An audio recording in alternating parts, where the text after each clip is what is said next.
it was a great experience, and it was something I'll always be grateful that I had the opportunity to do.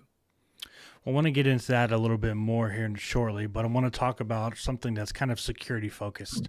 And I'm sure to a degree there's some intelligence sharing and gathering in your line of work, just like it was in Dell's.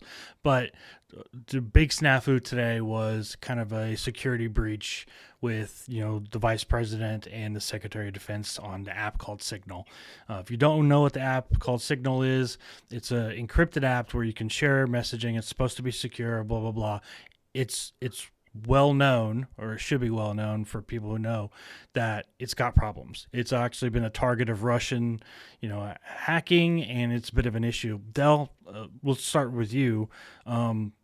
What kind of problem is this? This is a major issue to have our vice president and our sec dev using an app like Yeah, this. it's and this is not a political statement. It's just a hard, cold reality of that platform. It is a good platform. It will meet most of your needs if you're the common American who wants to have a discreet conversation and pass information to someone else, whether that's business or personal, whatever. For that, it's fine. It's not nation state level security. Yeah. That's the bottom line.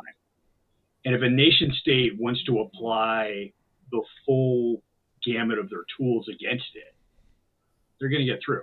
And I would, and this is out in the open. It's been stated before publicly for several years now.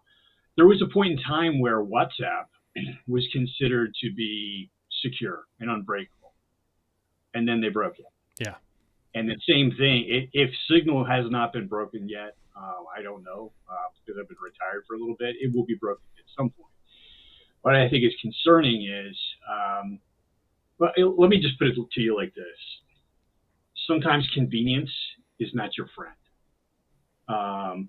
And discretion in knowing what you should transmit on what platform is just as important as everything else. So it's unfortunate. I'm sure they should have known better, and especially like a commercial messaging app where I can totally see how you inadvertently put the wrong person on there. So you have to check once, check twice, then check a third time. So it could be potentially.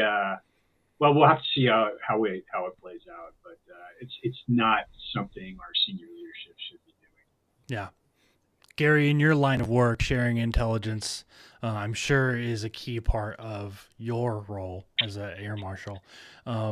How important is it to really check and double check who you're talking to and when, so that things like this don't happen? They put war plans on Signal app and, included was it the chief editor of the Atlantic on it? I mean, that's an issue. How important is it to really make sure you know who you're talking to and when? Well, I mean, you really can't stress enough how important that is, especially when you're dealing with information on that level. I mean, I think we've all done that at some point. I'm trying to send a text to my daughter and I end up sending it to my brother or something, you know what I mean? Because he was the last text that I had open.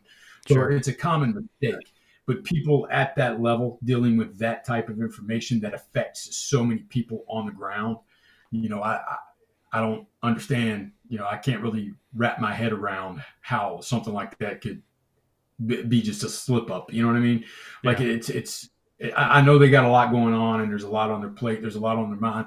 They're trying to get a lot done really fast. But, like Dell was saying, that convenience isn't your friend.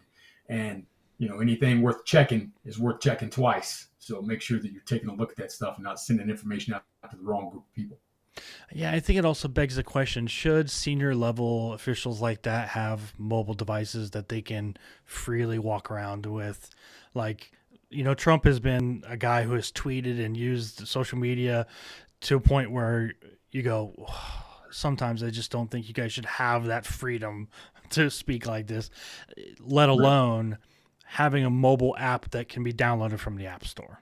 Like, yeah, exactly. Yeah, I mean, it should be on the same level as some basement skiff somewhere, where secret information is being shared. That's the level of security you're looking for when you're transmitting information that's that important to our national security. Yeah. I think it's a bit of an issue. It kind of concerns me. And Earlier today I read something that maybe it wasn't true. Maybe it was a hit piece done by the Atlantic, because the Atlantic and Trump have not had a great relationship. Well, then the White House came out just a little bit ago and didn't deny it. They didn't exactly admit to it, but they didn't deny it either. They said, and they just kind of admitted that it was definitely a miscue. And I'm like, well, I mean, you guys are lucky that it wasn't worse, but it kind of makes me ask the question, how it's paying attention to the details are you guys? Because the eyes are upon us for sure, based upon headlines and different actions this administration's already made. Yeah, and look at how many times different systems have been hacked and people's personal information leaked. It happened to us in the Federal Air Marshal Service through our credit card provider. At one point, Really? all of our personal information was absolutely. So it's once it's out there, it's out there. You can't put the toothpaste back in the tube. And so it's important for us as individuals to make sure that we take the steps necessary to protect ourselves from those type of leaks. But when you're working on a level like White House level stuff, that mistake should have never been made in the first place. Yeah, I agree. Let's talk about some of your experiences as Air Marshal. World traveling around the world. How many countries have you been to? Well, I don't know. I'd have a hard time counting them all up. I know when I retired, they gave me a little slip of paper. Our operations center printed out a little slip of paper, and it gave me my total miles in the air over the course of 19 years. And it was 2.4 million miles that I flew. And wow. And I get that reaction a lot, but then my reaction to them is always, well, those are rookie numbers.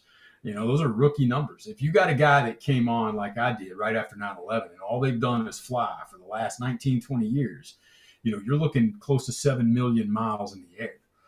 And, I was fortunate enough during my career to have other avenues that would get me out of the air from time to time. So when I started off right after 9/11, my wife's from Sacramento, and I promised her we'd move closer to the West Coast. And at the time, the field offices of choice were Vegas and LA. And I had no inclination to go to LA. So we moved to Vegas. It's an 8-hour drive from Sacramento. And, it was great. I loved it there.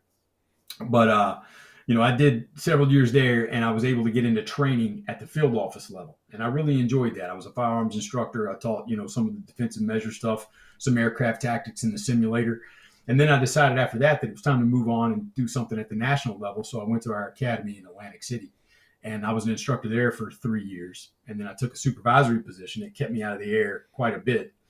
And then when I ended my career, though, I was in the Cleveland field office as a supervisor. And that was one of the field offices when the government started making cuts to the Federal Air Marshal Service. They decided they were going to close. We all had to find new homes. And I decided that, I've got 5-6 years left in my career, and I don't want to spend it behind a desk. I still felt like I had plenty to give, as a Federal Air Marshal. So I went back to flying and ended my career working out of the Philadelphia field office, just, traveling all over Europe and doing the job on the plane. That's what I signed up to do in the beginning, and that's how I wanted to end things. Now, as an air marshal, you guys are kind of what we've called a gray man. You're supposed to be there and present, but nobody knows it. How hard is it to blend in and really be there like a normal passenger in the airport, but nobody have a clue? So it's easy. It's easy. If you let the guys on the ground do the job you hired them to do. But when you get people that never do the job start dictating policy to you about how you get on the plane, how you interact with other professionals on the aircraft like the pilots and the flight attendants, then things start getting a little dicey. So at one point, when the Federal Air Marshal Service first stood up, there were 33 original air marshals that were working prior to 9/11. Big majority of those people got put in special agent in charge, SAC positions, and opened up these new field offices all across the country. And they understood how the job was supposed to work. But at some point, somebody decided it'd be a good idea to bring in all these professional law enforcement officers who retired from Secret Service and FBI to tell us how we should better do our job. And at that point, it was like, you need to be wearing sport coats, on the plane, because if you have to do your job, we want you to look like professionals. So there were days when I was flying from Vegas to Miami on a Saturday, and I'm wearing a sport coat on the plane, and people would just look at you like, who are these yahoos with coats on? So, stuff like that it put a dent in our security on our end, our personal security on the plane.